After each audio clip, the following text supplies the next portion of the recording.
The store was unusually busy that afternoon, aisles packed with customers rushing to grab last-minute discounts. Among the noise, Emma stood silently at the customer service counter, her hands shaking as she tried to finish the last few tasks of her shift. She didn't usually get flustered. She was calm, patient, and known for handling even the toughest customers with a smile. But today was different. Today, her 6-year-old son Noah was standing right beside her, clutching her apron with one tiny hand and rubbing his tired eyes with the other. "Mommy, I'm hungry," he whispered weakly. Emma crouched down, brushing his messy hair away from his face. "I know, sweetheart, just a little longer, okay?" Noah nodded, even though he was clearly exhausted. His babysitter had canceled last minute, and Emma had begged her manager for just a few hours of understanding. "He'll sit quietly. He won't bother anyone," she had promised. But Manager Collins was not the understanding type. He marched toward her now, his face red with irritation, his tie crooked from yelling at staff all morning. "Emma," he snapped loud enough for customers to turn. "What did I tell you about bringing your kid here?" Emma straightened. "Sir, I had no choice today. Noah is—" "I don't care," Collins barked. "This is a professional workplace, not a daycare." Noah flinched and hid behind his mother's legs. Emma's heart cracked. "Please, I'm a single mom. I can't leave him alone." Collins raised his voice even more. "Then go home. Because you're done here, you're fired." The entire area went silent. A woman gasped. A cashier stopped mid-scan. Even Noah froze. Emma's lips trembled. "Fired for taking care of my child?" "For breaking company rules," he sneered. "Get out before I call security." Emma pulled Noah close, tears burning her eyes, but she held her chin high. She had no choice except to walk away. But as she turned, a heavy bootstep echoed from behind. A tall, broad-shouldered biker with a leather vest reading Iron Vipers stepped forward. He had been standing in line, watching the entire scene with growing anger. His jaw clenched, his tattooed arms folded, and when he spoke, his voice rolled like thunder across the store. "Hold on, you fired her ghoul for being a mother?" The entire store froze, and Manager Collins turned pale. Manager Collins stiffened as the biker stepped closer. Customers instinctively moved aside, creating a wide circle around them. Emma held Noah's hand tightly, her heart pounding. She didn't know who the man was, only that his presence felt powerful, protective, and dangerous to the one who had just humiliated her. Collins forced an awkward smile. "Sir, this is none of your concern." The biker's eyes narrowed. "It became my concern the second you threw a working mother out for taking care of her kid." Emma tugged gently at his vest. "Please, it's okay, I don't want trouble." But the biker crouched down to Noah's level instead. "Hey, buddy," he said gently, voice softening. "You doing all right?" Noah nodded shyly. I was tired. Mommy didn't do anything wrong." The biker's jaw flexed. He rose back up, towering over Collins. "You hear that? The kid didn't do anything wrong, and neither did his mother." Collins swallowed. "Look, sir, I don't have to explain myself to—" "You do now," the biker cut in. "Name's Rafe, Vice President of the Iron Vipers, MC, and that means I've got a whole club outside who won't like hearing about this." A few heads turned toward the glass storefront. Through it, several motorcycles were parked outside, chrome shining under the sun. A few more bikers leaned against them, watching through the window with cold, knowing eyes. Collins's fake confidence crumbled. "Look, company policy says employees can't bring children onto the floor." His voice shook, desperate to recover authority. "So if she violated policy?" Rafe scoffed. "Policy doesn't override basic human decency. This woman was working hard. Her kid wasn't causing trouble. And you humiliated her in front of everyone." Emma felt tears sting her eyes again, but for the first time today, they weren't tears of hopelessness. They were tears of relief.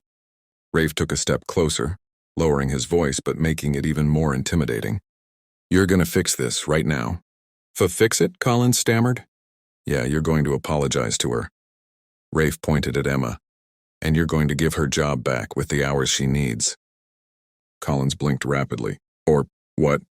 Rafe tilted his head toward the entrance. At that exact moment, the front doors swung open, and 4 more Iron Vipers walked inside, tattoos, leather, and steel filling the room. Rafe smiled darkly. "Or you'll be explaining yourself to all of us." The store fell into an even deeper silence. The store fell silent as the 4 iron vipers walked in, their heavy boots echoing against the polished tiles. Customers froze between aisles, employees peeked from behind shelves, and Manager Collins slowly stepped back, face draining of all color. Rafe didn't raise his voice, he didn't need to. "Let me introduce you," he said calmly. "This is Brick, Ghost, Hammer, and Ace." They heard what happened. Brick, built like a small mountain, crossed his arms. Ghost, tall and silent, scanned the room with sharp, calculating eyes. Hammer cracked his knuckles, while Ace flashed a sarcastic grin at the terrified manager. Hammer spoke first, voice low. "So you tossed out a mother because her kid felt tired?" Ace whistled softly. "Man, that's cold, even for corporate folks." Collins's lips trembled.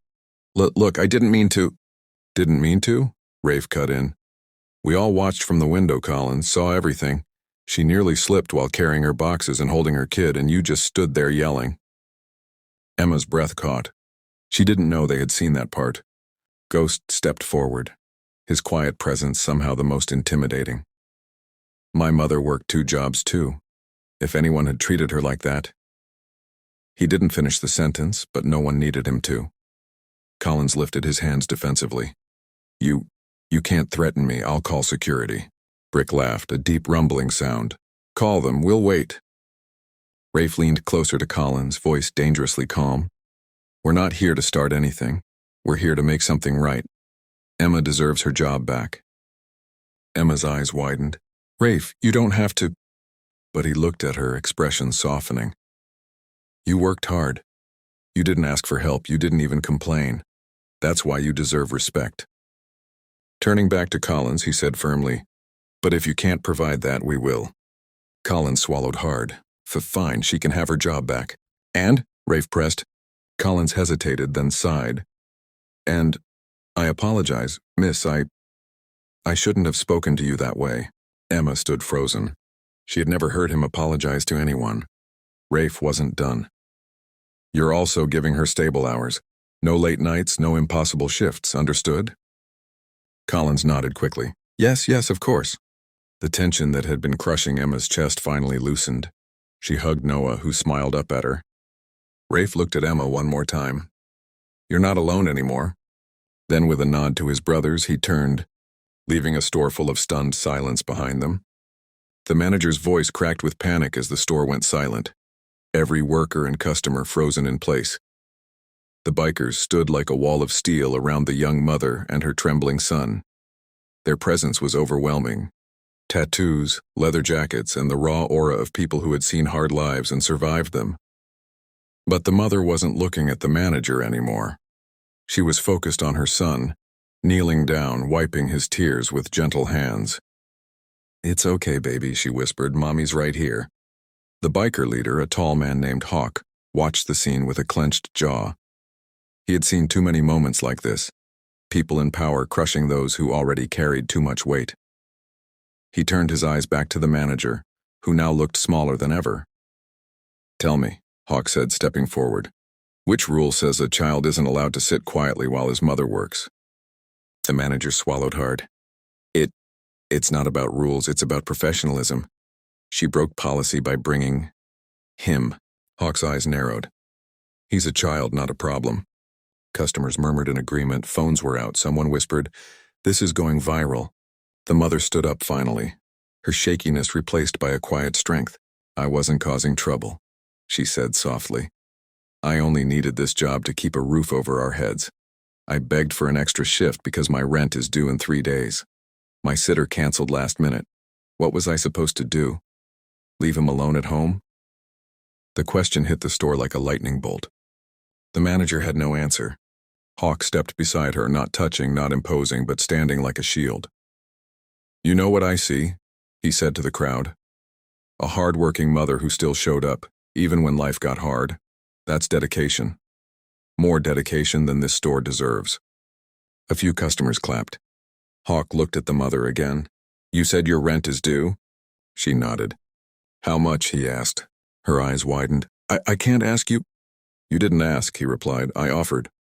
Another biker tapped his phone. "We'll cover it," he said, "all of it." The mother gasped, covering her mouth. Tears spilled down her cheeks, not from fear this time, but from a sense of relief she hadn't felt in years. The manager, now pale, took a step back as Hawk turned to him one final time. "The next time you think about firing someone for being a parent," Hawk said calmly, "remember today." The entire store fell silent. The message had landed.